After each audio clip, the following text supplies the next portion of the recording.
नमस्कार साथियों, हिंदी नेटशाला में आप सभी का पुनः हार्दिक अभिनंदन है। जैसा कि आप सभी जानते हैं, अपने इस चैनल पे तैयारी करते हैं हम हिंदी की उच्च स्तरीय प्रतियोगी परीक्षाओं की, और उसी तैयारी के क्रम में हम पढ़ने जा रहे हैं काव्यशास्त्र। काव्यशास्त्र को दो मूलतः मुख्य उसमें हम पढ़ते हैं, भारतीय काव्यशास्त्र और पाश्चात्य काव्यशास्त्र। आज की जो हमारी कक्षा रहेगी वह भारतीय काव्यशास्त्र से संबंधित रहेगी, क्योंकि पाश्चात्य काव्यशास्त्र आपके सेकंड ग्रेड के सिलेबस में नहीं है। और पाश्चात्य काव्यशास्त्र में अलग अलग टॉपिक लगे, कहीं अरस्तु लगा है, कहीं प्लेटो लगा है, कहीं कोई लगा है और कहीं कोई लगा है, कहीं लॉन्जाइन्स पढ़ना है, कहीं क्रोचे। लेकिन भारतीय काव्यशास्त्र एक ऐसा टॉपिक है जो आपकी सभी परीक्षाओं के लिए उपयोगी है और इससे प्रश्न पूछे जाना तय है। चाहे आप सेकंड ग्रेड की कर रहे हो, first grade, college lecturer, net, assistant professor, किसी भी राज्य से किसी भी परीक्षा की तैयारी कर रहे हो, काव्यशास्त्र से संबंधित प्रश्न पूछा जाएगा। रस, काव्य हेतु, लक्षण, प्रयोजन, शब्द शक्ति, ये सब हम पढ़ेंगे। लेकिन आज हम सबसे पहले आज की जो कक्षा रहेगी वह रहेगी हमारी आचार्यों से संबंधित। कौन से? संस्कृत के प्रमुख आचार्य आज हम आज की कक्षा में पढ़ेंगे। बिल्कुल 1 बाय 1 हम पढ़ते हुए चलेंगे ताकि चीजें दिमाग में बिल्कुल क्लियर हों। जब हम रस वाले टॉपिक पर पहुंचे तो आपके दिमाग में बहुत सारी चीजें पहले से आनी चाहिए, क्योंकि रस सूत्र के जो 4 प्रमुख व्याख्याता हैं, उन्होंने भरत मुनि से ही क्यों प्रेरणा ली, उनके बारे में क्यों कहा, ये सब चीजें जब स्पष्ट होती हैं, सीधे मैं आपको रस पढ़ा दूं तो आपको थोड़ी देर के लिए रटंत विद्या तो कर सकते हो, लेकिन हमेशा के लिए समझ में नहीं आएगा। तो इसलिए बिल्कुल 1 बाय 1 हम प्रारंभ करेंगे। पहली बार यदि आप हिंदी की तैयारी कर रहे हैं तो भी आपके लिए ये सब चीजें आज के बाद बिल्कुल आसान हो जाएंगी। तो संस्कृत आलोचना के प्रमुख आचार्यों में सबसे प्रथम आचार्य जो हैं वह हैं हमारे भरत मुनि। देखिए, रामचंद्र शुक्ल का इतिहास ग्रंथ पढ़ाते समय भी शुक्ल ने भी लिखा है और मैंने भी आपको स्पष्ट किया। देखिए, ये तो हम सभी जानते हैं कि सबसे प्राचीन विश्व की भाषा कौन सी है? संस्कृत। ठीक है। अब संस्कृत के आचार्यों ने सर्वप्रथम काव्यशास्त्र के विषय में लिखा। संस्कृत के आचार्य ही काव्यशास्त्र के प्रणेता थे। इन्हीं की कही हुई उक्तियों, परिभाषा, नियमों और उदाहरणों को हिंदी के आचार्यों ने सरलीकरण किया। थोड़े बहुत अपनी तरफ से उसमें नई बातें जोड़ दी, कुछ इन्हीं की बातों का खंडन मंडन करके अपने अपने अलग अलग संप्रदाय और मत प्रतिपादित किए। लेकिन मूल स्रोत कौन सा था? मूल स्रोत थे संस्कृत के आचार्यों द्वारा लिखे हुए ग्रंथ। ठीक है, यह बात हो गई आज के टॉपिक से संबंधित। अब आपको बताना चाहूंगी कि कल मैंने जब आपको इस पुस्तक का परिचय दिया था, गोविंद पांडे, सरस्वती पांडे की पुस्तक का परिचयात्मक वीडियो मैंने आपके लिए कल बनाया था। उसमें आपको बता दिया था कि इस पुस्तक की विषय वस्तु क्या है। उन 5 टॉपिक को हम कवर करेंगे। तो हिंदी साहित्य के लिए मैं पहले बहुत कुछ पढ़ा चुकी हूँ आपको, इसीलिए इस पुस्तक का प्रारंभ हम काव्य शास्त्र से करने जा रहे हैं। ठीक है। पहले आचार्य हैं भरत मुनि। कल की कक्षा में मैंने आपको बता दिया था परिचय देते समय कि इन्होंने क्या किया है कि पुराने पेपर में जो प्रश्न पूछे जाते हैं तो कैसे पूछे जाते हैं। ऑप्शन में 4 आपको उत्तर दिए जाते हैं, जिसमें 4 ऑप्शन दिए जाते हैं, जिसमें से सही उत्तर का चुनाव करना पड़ता है। इन्होंने उन्हीं सब प्रश्नों को संकलित करके 1 लाइनर के रूप में प्रस्तुत कर दिया है। ठीक है। तो भरत मुनि से संबंधित जो प्रश्न पूछे जाते हैं उनको भी बताऊंगी। आइए पहले इस पुस्तक को प्रारंभ करते हैं। भरत मुनि को संस्कृत काव्य शास्त्र का प्रथम आचार्य माना जाता है। प्रश्न आपसे पूछ लिया जाए कि संस्कृत काव्य शास्त्र का प्रथम आचार्य कौन है, तो वो कौन है? भरत मुनि। आचार्य बलदेव उपाध्याय ने इनका समय द्वितीय शती माना है। भरत मुनि की समय क्या है? द्वितीय शतक। भरत मुनि की प्रसिद्ध रचना नाट्यशास्त्र है, जिसमें नाटक के सभी भेदों का विस्तृत विवेचन किया गया है। आचार्य भरत ने नाट्यशास्त्र को पंचम वेद भी कहा है। नाट्यशास्त्र में 36 अध्याय और लगभग 5000 श्लोक हैं। ठीक। नाट्यशास्त्र में काव्य की आलोचना वाचिक अभिनय के प्रसंग में की गई है। अब आपसे प्रश्न पूछा जाए कि भरत मुनि का समय कौन सा है, कौन सी शताब्दी को इनका समय माना है। ऑप्शन में 3-4 आपको दे देगा, आपको लगाना है द्वितीय शती। ठीक है। संस्कृत काव्यशास्त्र के प्रथम आचार्य का जन्म कौन सी शती में माना गया? द्वितीय शती में। इनकी रचना कौन सी है? नाट्यशास्त्र। और नाट्यशास्त्र को पंचम वेद भी कहा जाता है। ये सभी प्रश्न हम पुराने पेपर में कर आए हैं किसी भी परीक्षा की तैयारी कर रहे हो, 2,500 से 3,000 प्रमाणिक प्रश्नों का संकलन मैंने कर दिया है।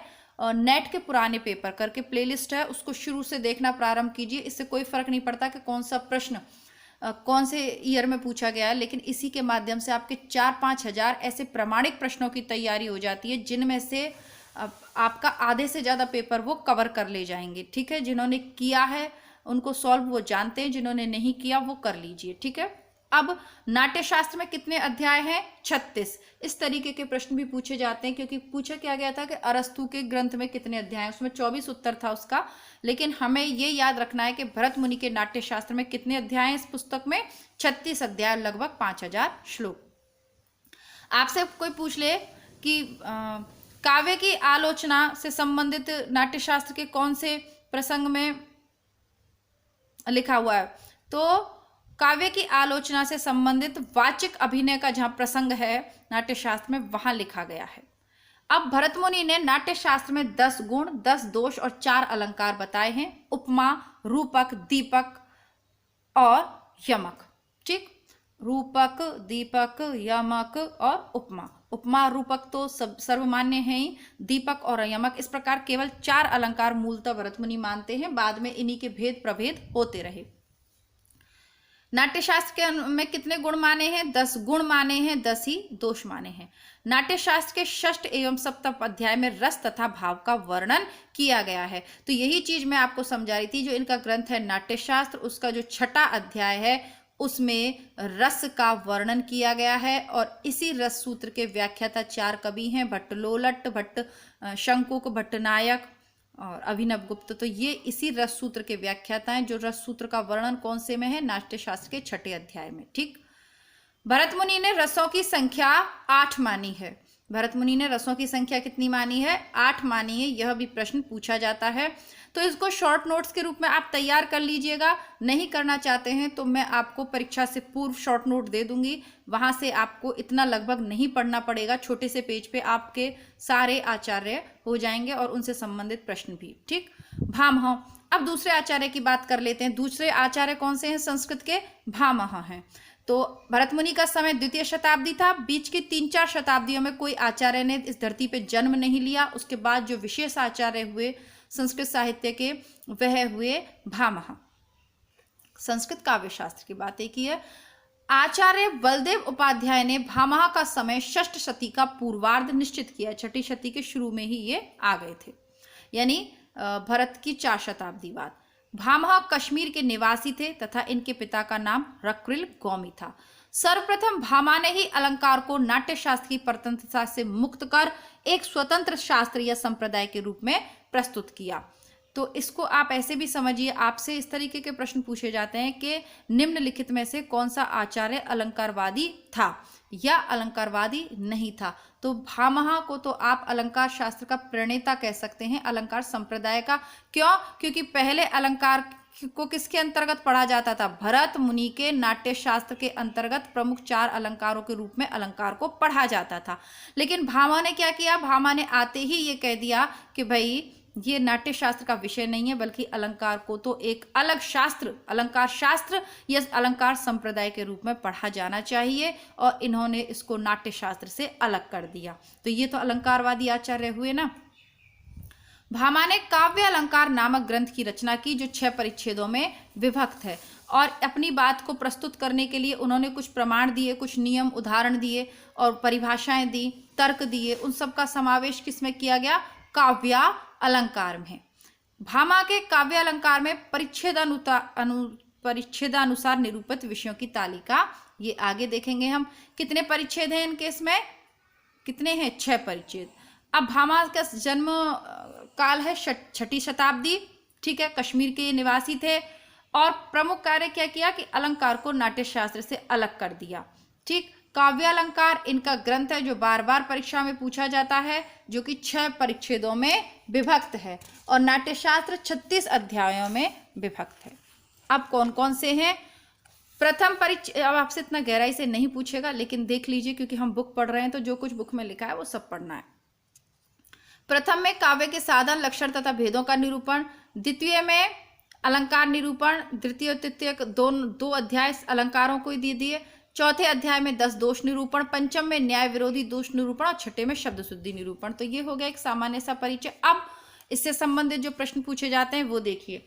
भामह के प्रमुख काव्य सिद्धांत निम्नलिखित हैं। तो इन्होंने कौन कौन से सिद्धांत दिए, ठीक है। अब इनकी भी कुछ विशेषताएं होंगी, यदि इतने महान आचार्य हैं तो वो विशेषता क्या है।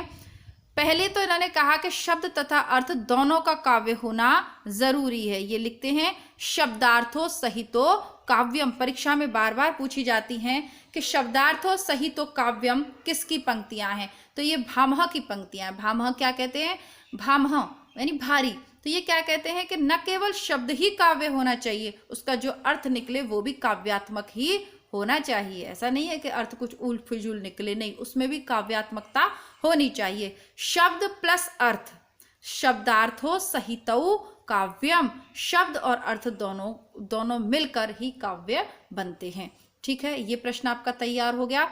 भरत मुनि द्वारा वर्णित 10 गुणों के स्थान पर 3 गुणों का वर्णन इन्होंने किया था। कौन कौन से, माधुर्य, ओज तथा प्रसाद। तो वर्तमान में देखो भरत मुनि ने तो 10 गुण बताए, लेकिन भामा ने कहा कि भाई बाद के जो विद्यार्थी आएंगे हम जैसे, उन्हें 10 गुण कैसे याद होंगे, चलो 3 गुण कर देते हैं इनको। कौन कौन से कर दिए, माधुर्य, ओज और प्रसाद। और इन्हीं 3 गुणों को पढ़ते हैं हम अपनी परीक्षाओं के लिए, ठीक है। तो ये इन्होंने हमारे लिए थोड़ा अच्छा कर दिया कि भरत मुनि के 10 की जगह इन्होंने 3 गुण कर दिए। कौन से, प्रसाद, ओज और माधुर्य है। वक्रोक्ति को सभी अलंकारों का प्राण माना इन्होंने। वक्रोक्ति के संप्रदाय के प्रवर्तक तो क्षेमेंद्र हैं, लेकिन भामा ने बाद में कहा कि वक्रोक्ति सभी अलंकारों का प्राण है। तो वक्रोक्ति नामक जो अलंकार है, ठीक है, उसको महत्ता किसने दी, भामा ने। बाकी वक्रोक्ति को एक संप्रदाय के रूप में क्षेमेंद्र ने प्रस्तुत किया। फिर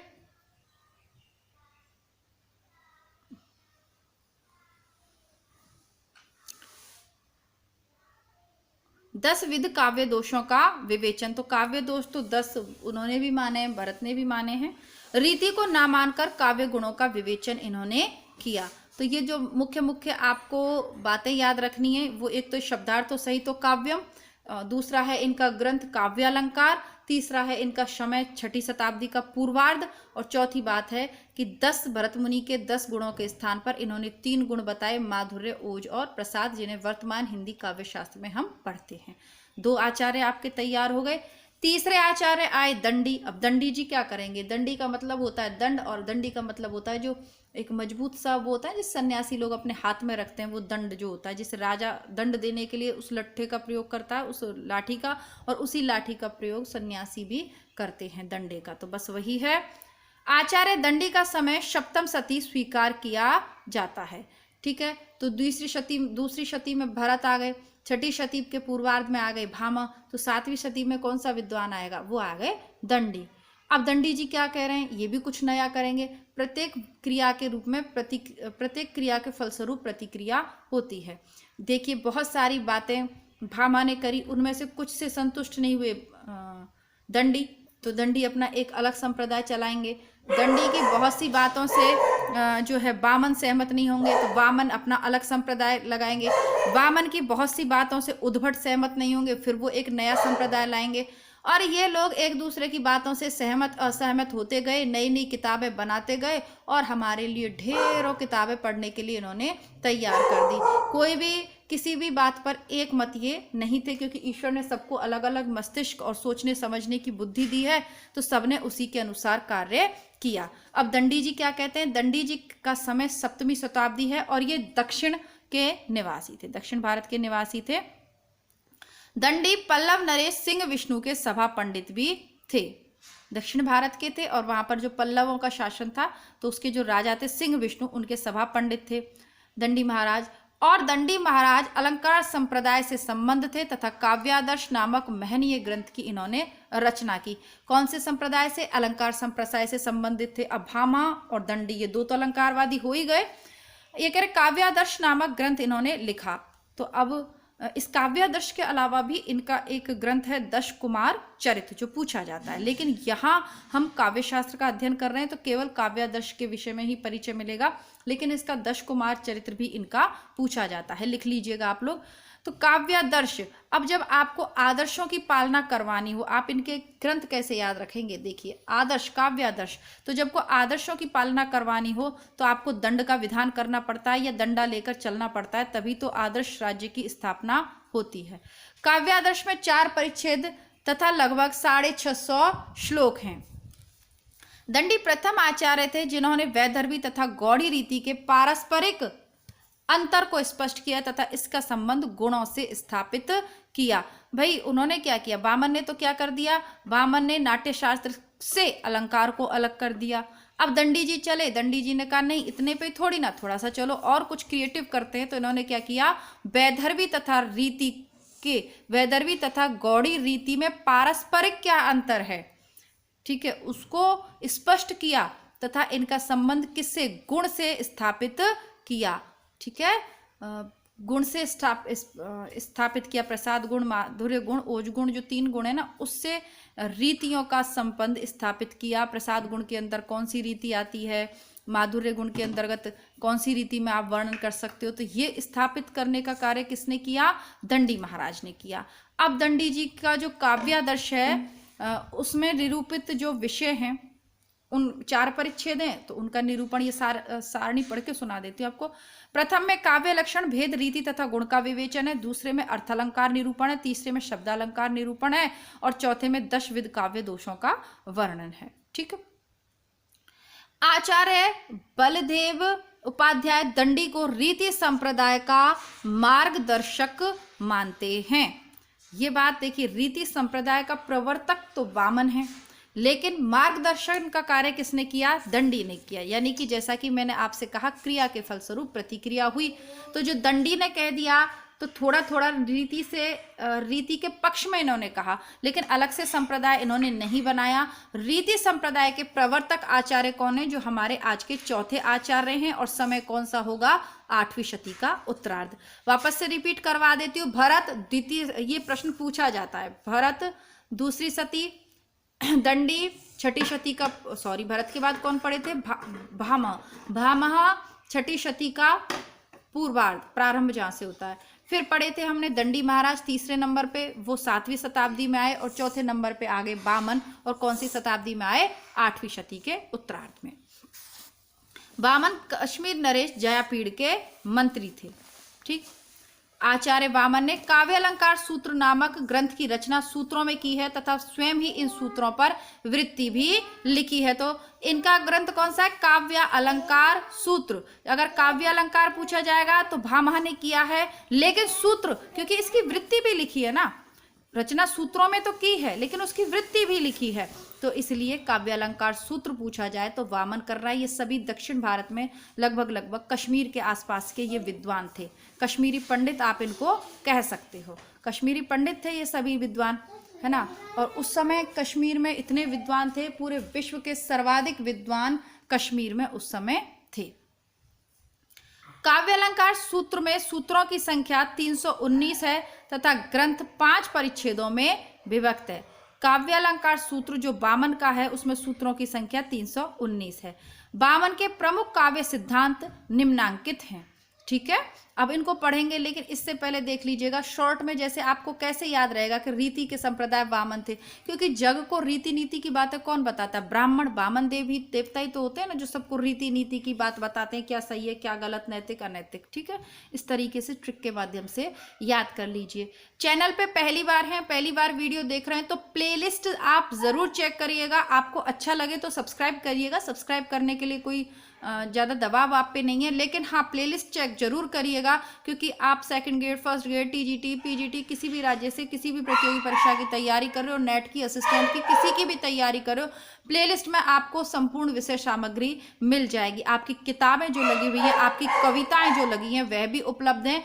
आगे गद्य रचनाओं को पढ़ने के लिए हमने हमारा जो दूसरा चैनल है इसी को 2 भागों में विभाजित कर दिया, हिंदी बुकशाला। तो हिंदी बुकशाला को आपको अवश्य सब्सक्राइब करना है, उस पर आपको उपन्यास, नाटक, कहानियां सब मिल जाएगा।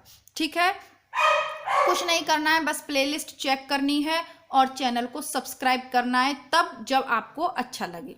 ठीक, आगे बढ़ते हैं। वामन क्या कह रहे हैं? वामन कह रहे हैं कि रीति को काव्य की आत्मा माना। उन्होंने कहा कि रीति है ना, जिस वो काव्य की आत्मा है। जैसे समाज को आपको चलाना है तो कैसे चलेगा समाज? कोई इधर भाग रहा है, कोई उधर भाग रहा है, नहीं, आपको एक रीति बनानी पड़ेगी ना, उस रीति पर चलेंगे सभी लोग, तभी तो। जैसे कि हत्या करना पाप है ना, चोरी करना पाप है, चलिए हत्या छोड़ी, चोरी करना पाप है, तो आपने ये कि रीति बना दी। अब इसको जो नहीं मानता उसे हम कहते हैं कि ये व्यक्ति बड़ा गलत है, और जो इस रीति पर चलता है वो अच्छा नागरिक है। तो वैसे ही रीति क्या, जैसे समाज की आत्मा होती है ना रीति नीति कोई, वैसे ही काव्य की आत्मा रीति को माना किसने? वामन ने। रीतिरात्मा काव्यस्य, रीतिरात्मा काव्यस्य, तो रीति ही काव्य की आत्मा है, ये किसने कहा? वामन ने कहा। गुण तथा अलंकार का परस्पर विभेद तथा गुण को अलंकार की अपेक्षा अधिक महत्व देना। अब ये अलंकारवादी नहीं है। क्यों नहीं है? देखिए, गुण तथा अलंकार का परस्पर विभेद कर दिया इन्होंने, तथा क्या किया? गुण को अलंकार की अपेक्षा अधिक महत्व दिया। इन्होंने गुण को अलंकार की अपेक्षा अधिक महत्व दिया है। इन्होंने कहा है कि गुण ज्यादा महत्वपूर्ण है, अलंकार उतने महत्वपूर्ण नहीं है। वैदर्भी, गौड़ी तथा पांचाली इन रीतियों की कल्पना की है। वैदर्भी, गौड़ी और पांचाली की इन्होंने क्या की है? रीतियों की इन्होंने कल्पना की है। इन रीतियों के रचयिता ही वामन है। ये रीति नीति बना दी इन्हें। वैदर्भी, गौड़ी, पांचाली ये काव्य की रीतियां, ये समाज की रीति नहीं है, काव्य की रीति है। वैदर्भी रीति में इस तरीके का काव्य रचना होगी, गौड़ी रीति में इस तरीके की काव्य रचना होगी, और माधुर्य से युक्त जो काव्य रचना है वो पांचाली में आ जाएगी। अब यही तो हुआ। आगे चलकर भले ही दंडी इनसे पहले हुए हैं, लेकिन इन्होंने क्या किया? आगे चलकर गौड़ी तथा वैदर्भी के अंतर को दंडी ने अपने ग्रंथ में प्रस्तुत किया है। ये अभी हमने पढ़ा है। 10 प्रकार के गुणों, शब्द तथा अर्थ को उभयगत मानकर 20 प्रकार के गुणों की कल्पना करी है। और इन्होंने कितने प्रकार के गुणों की कल्पना कर दी? 20। वक्रोक्ति को सादृश्य मूलक लक्षणा मानना, समग्र अर्थालंकारों को उपमा का प्रपंच मानना। इन्होंने कहा कि सारे अर्थालंकार उपमा के ही प्रपंच मात्र हैं और कुछ नहीं। मूलतः तो भरत मुनि ने 4 ही माने थे और अच्छा रहता वो 4 ही रहते, लेकिन बाद के कवियों ने बढ़ाकर उनको 104 कर दिया। अब ऐसा थोड़ी है कि 104 अलंकार हो गए, नहीं, वो उन्हीं मुख्य 4 अलंकारों के भेद हैं। और ये कह रहे हैं कि समस्त जो अर्थ अलंकार हैं वो उपमा के प्रपंच मात्र हैं और कुछ नहीं। मूलतः इनका अलंकार कौन सा रहा? उपमा। इसके बाद 5वें जो आचार्य हैं संस्कृत साहित्य के, वे उद्भट हैं। देखिए, थोड़ा सा आपको टफ लग सकता है क्योंकि काव्य शास्त्र थोड़ा सा कठिन पड़ता है यदि आप पहली बार पढ़ रहे हैं तो। इसी वीडियो को आप एक बार ध्यान से देख लीजिए, उसके बाद काम करते हुए 2 से 3 बार आप जब सुनेंगे तो आपकी चीज़ें क्लियर हो जाएंगी और याद हो जाएंगी। आपको जब ये समझ में आ जाएगा तब आपको रस अच्छे से समझ में आएंगे। काव्य हेतु, काव्य प्रयोजन, रीति नीति सब कुछ आपको तब समझ में आएगा जब आप स्टेप बाय स्टेप चलेंगे। आप सीधे से जो चाहे मुझसे कि मैडम आप रस पढ़ा दो, वो भी मैं पढ़ा सकती हूँ, लेकिन उससे कोई फायदा होने वाला नहीं है। वो आपको थोड़ी देर याद रहेंगे, लेकिन जैसे ही परीक्षक ने थोड़ा सा सवाल को घुमाया, आपका माइंड भी घूम जाएगा। और उत्तर आते हुए भी अगर आप गलत कर देते हैं तो उसका कारण यही होता है कि कहीं ना कहीं आपके कॉन्सेप्ट क्लियर नहीं होते। तो मेरा उद्देश्य, आपको ये किताब तो आप भी खरीद सकते हो, इसमें कोई बहुत बड़ी बात नहीं है, लेकिन मैं आपको इस तरीके से तैयारी करवाना चाहती हूँ कि जब आप काव्य शास्त्र पढ़ो तो काव्य शास्त्र के ए फॉर एप्पल से, जैसे पढ़ना ए से लेके जेड तक होता है ना, तो वैसे ही आप ए से प्रारंभ करो तो गलती की संभावना नहीं रहेगी। अब उद्भट जी क्या कह रहे हैं? उद्भट अलंकार से संबंधित आचार्य थे। इनका समय 8वीं शती का उत्तरार्ध माना गया है। ठीक है, तो उद्भट और वामन और उद्भट एक ही समय हुए। आचार्य बलदेव उपाध्याय ने इन्होंने कश्मीर के राजा जयापीड़ का सभा पंडित स्वीकार किया है। तो जयापीड़ का एक और थे ना, हाँ जी। वामन कौन थे? वामन जयापीड़ के मंत्री थे, और उद्भट कौन थे? जयापीड़ के सभा पंडित थे, और ये कश्मीर के ही थे। जैसा ये माना जाता है ना कि कश्मीर विद्वानों का प्रदेश था, कश्मीरी पंडित थे ये। आचार्य उद्भट ने, अच्छा मैं इस संबंध में कहना चाहूँगी, कश्मीर फाइल्स करके एक फिल्म आई थी जिसको लेके काफ़ी विवाद हुआ था। अब पता नहीं क्या सही है क्या गलत है, लेकिन हाँ इतना ज़रूर है कि कश्मीरी पंडित उस समय पूरे विश्व में इनके नाम की, इनके ज्ञान की धूम मची हुई थी। उनके बराबर विद्वान पूरे विश्व में किसी भी क्षेत्र में विद्या की वो निधि नहीं थी जो निधि या खजाना कश्मीर के पास था। ठीक है, आगे बढ़ते हैं। आचार्य उद्भट ने काव्यालंकार सार संग्रह नामक ग्रंथ में अलंकारों के आलोचनात्मक एवं वैज्ञानिक ढंग पर विवेचन किया है। आचार्य उद्भट ने काव्यालंकार सार संग्रह नामक ग्रंथ में अलंकारों का आलोचनात्मक तथा वैज्ञानिक ढंग पर विवेचन किया है। देखिए, भामा ने लिख दिया काव्य अलंकार, फिर छठी शती में लिख दिया। 8वीं शती में बामन जी चले, उन्होंने अलंकार सूत्र लिख दिया। क्या कहा? रीत वृत्ति और जोड़ दी। अब ये इन्होंने काव्य अलंकार सार संग्रह लिख दिया उद्भट ने।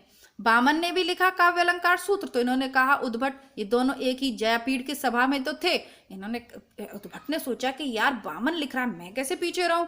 फिर इन्होंने क्या लिख लिया? काव्य अलंकार सार संग्रह। अब उसकी विशेषता क्या है कि अलंकारों का आलोचनात्मक एवं वैज्ञानिक ढंग पर विवेचन किया है। और हम सभी जानते हैं कि संस्कृत में की जो व्याकरण है, संस्कृत का जो काव्य शास्त्र है, उसे पूरे विश्व में कोई चैलेंज नहीं कर सकता। संस्कृत कंप्यूटर पर अगर आप टाइप करते हैं उस तरीके से सर्वश्रेष्ठ है, मतलब वैज्ञानिक गणना के हिसाब से भी संस्कृत सर्वश्रेष्ठ भाषा है।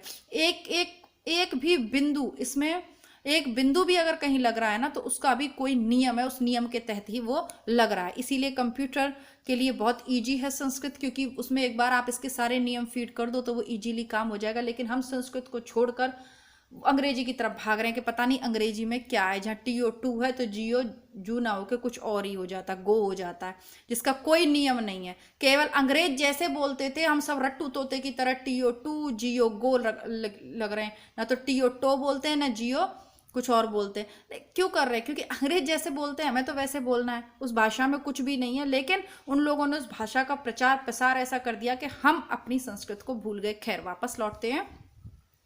सार संग्रह में क्या किया भाई? काव्य अलंकार तो भामा ही लिख चुके, अब इनको कुछ और नया करने का, तो इन्होंने सार संग्रह कर दिया। ठीक। उद्भट के विशिष्ट सिद्धांत कौन कौन से हैं? देखिए, अर्थ भेद से शब्द भेद की कल्पना की, श्लेष को सभी अलंकारों से श्रेष्ठ मानते हुए श्लेष के 2 प्रकार कर दिए, शब्द श्लेष तथा अर्थ श्लेष की कल्पना कर दोनों को अर्थालंकारों में ही परिगणित कर दिया। हे भगवान, इन्होंने और काम कर दिया। ठीक। वामन ने कहा कि उपमा ही अलंकार है, बाकी सब प्रपंच है। अब उद्भट ने, अब प्रपंच क्यों कह रहे हैं? क्योंकि उन्हीं का ही जो साथी मित्र है ना। अब आपको समझ में आ गया होगा ना, ये तो आप थोड़ा सा बच्चों की कहानी तरीके से समझ लीजिए ना, कि राजा जयापीड़ कश्मीर में है और उनकी सभा में 2 पंडित हैं, वामन और उद्भट। ठीक। वामन ने लिख दिया काव्य अलंकार सूत्र, तो उद्भट ने लिख दिया काव्य अलंकार सार संग्रह। उन्होंने क्यों कहा कि सब अलंकार उपमाओं के प्रपंच हैं? क्योंकि ये क्या कर रहे हैं? ये कह रहे हैं कि श्लेष को सभी अलंकारों में श्रेष्ठ मानते हुए श्लेष के 2 भेद कर दिए। इन्होंने श्लेष को श्रेष्ठ मान लिया, और वामन ने किसको मान लिया? वामन ने उपमा को श्रेष्ठ मान लिया। अपनी अपनी मर्जी है। अर्थ के 2 भेदों की कल्पना की, सुचारित सुस्त और अवचारित रमणीय। काव्य गुणों को संघटना का धर्म मानना, कुछ विशेष नहीं है। हाँ, इनकी शताब्दी आप थोड़ा याद रखिएगा, ये वामन के समकालीन है, और इनका ग्रंथ याद रखिएगा, बस इतना ही। अब रुद्रट भी कश्मीर के निवासी हैं, तो क्यों ना कहें कश्मीर पंडित जो अपनी श्रेष्ठता को कहते हैं, वो क्यों ना कहें साहित्य में प्रमाण है भाई। संस्कृत साहित्य कौन पढ़ रहा है? अगर जो पढ़ रहा है तो वो जानता है कि रुद्रट भी कश्मीर के हैं, आनंदवर्धन भी कश्मीर के हैं, अभिनव गुप्त भी कश्मीर के हैं, कुंतक भी कश्मीर के हैं। गजब। चलिए, आज तक नहीं जानते थे ना, अब जान लीजिए, कोई बात नहीं, देर आए दुरुस्त आए। रुद्रट कश्मीर के निवासी थे। जन्म है 9वीं शती का पूर्वार्ध। रुद्रट की रचना का नाम काव्यालंकार है, जो कि भामकी का भी नाम है। इस ग्रंथ में 16 अध्याय हैं। संभवतः रुद्रट ने ही सर्वप्रथम ढंग से अलंकारों को 4 भागों में बांटा है, वास्तव, औपन्य, अतिशय और श्लेष। इतना ही है, ज्यादा आपसे कुछ नहीं पूछा जाएगा। ग्रंथ का नाम है, एक तो समय थोड़ा सा याद रखिए, 9वीं शताब्दी काव्य अलंकार। ठीक है, 4 में इन्होंने अलंकारों को बांटा है। फिर आते हैं आनंदवर्धन। हाँ, ये थोड़े से। आनंदवर्धन कश्मीर के राजा अवंती वर्मा की सभा पंडित थे, तथा इनका समय है 9वीं शती का उत्तरार्ध माना जाता है। अब रुद्रट पूर्वार्ध में हो गए 9वीं शती के में, और ये उत्तरार्ध में हो गए।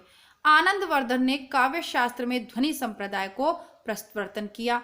तो आनंदवर्धन ने ध्वन्यालोक नामक ग्रंथ की रचना की। इसमें 4 उद्योग अध्याय हैं, जो मूलतः कारिकाएं, सूत्र की व्याख्या है। तो बस इतना ही पूछा जाएगा। आनंदवर्धन का समय पूछ ले तो 9वीं शती का उत्तरार्ध, ठीक है। जहाँ रुद्रट पूर्वार्ध में हुए, ये उत्तरार्ध में हो गए। और आनंदवर्धन ध्वनि संप्रदाय के प्रवर्तक हैं और ग्रंथ है इनका ध्वन्यालोक। जब भी आप किसी संप्रदाय का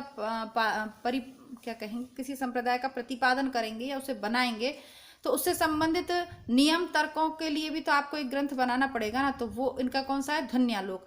अब ध्वनि संप्रदाय के प्रवर्तक यदि आपको याद करने, तो ध्वनि क्या होती है, गाने आपके ध्वनि तो हैं। जब गानों को आप सुनते हैं तो क्या होता है, आपका आनंद बढ़ जाता है, आनंद वर्धन होता है, वर्धन यानी बढ़ना। तो आनंद का वर्धन कब होता है, जब आप ध्वनि सुनते हैं, मनोभाविक ध्वनियाँ जब आप सुनते हैं तब आनंद का वर्धन होता है। इस तरीके से याद रख लीजिएगा। इसी प्रकार इनका ग्रंथ है ध्वन्यालोक, ये आपको याद हो जाएगा। अब जो महत्वपूर्ण है वह है अभिनव गुप्त। यह कश्मीर के निवासी थे, 10वीं शती का उत्तरार्ध इनका समय है। पिता का नाम नरसिंह गुप्ता चुकलुक नाम से प्रसिद्ध थे। माता का नाम बिमलका था। अभिनव गुप्त ने व्याकरण शास्त्र, ध्वनि शास्त्र, नाट्य शास्त्र का अध्ययन कर क्रमशः नरसिंह गुप्त, भट्टिंदुराज तथा भट्टतौत को गुरु मानकर किया। नरसिंह गुप्त को मानकर व्याकरण शास्त्र पढ़ा, भट्टिंदुराज से ध्वनि शास्त्र पढ़ा और भट्टतौत से नाट्य शास्त्र इन्होंने पढ़ा। अभिनव गुप्त ने इनकी टीकाएं लिखी हैं। नाट्य शास्त्र है भरतमुनि का, इसकी टीका है अभिनव भारती। ध्वन्यालोक आनंदवर्धन का, इसकी टीका लिखी लोचन।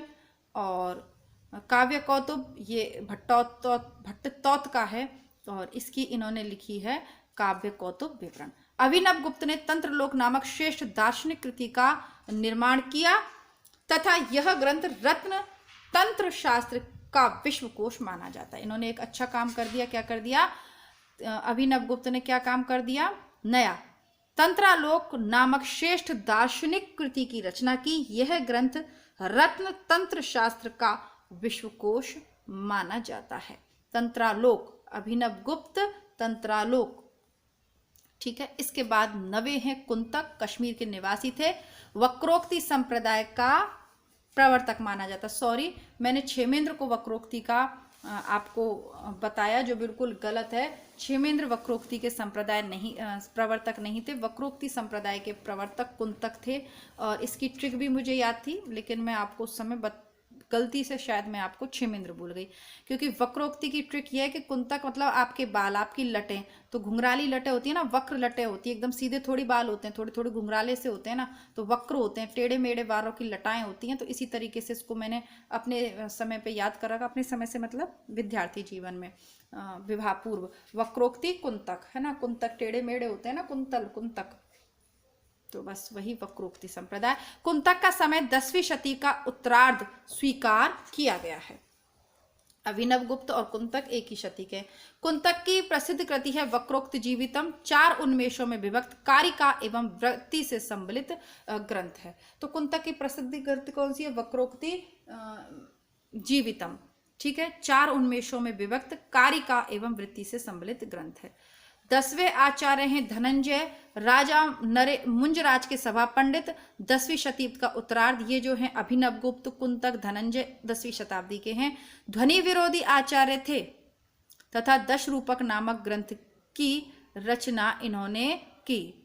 धनंजय कृत दशरूपक में 4 प्रकाश 300 कारिका हैं। धनंजय के भ्राता धनिक ने दशरूपक की टीका अवलोक नाम से लिखी। तो धनंजय 10वीं शताब्दी और दशरूपक ग्रंथ, बस इतना ही आपको याद रखना है। 11वें हैं, अब आपको देख लेते हैं इसमें कितने हैं। तो 24 हैं, ठीक है। थोड़ा सा वीडियो बड़ा हो जाएगा आपका, तो इसको फिर हम कल की कक्षा में करेंगे। तब तक के लिए नमस्कार, धन्यवाद, जय हिंद।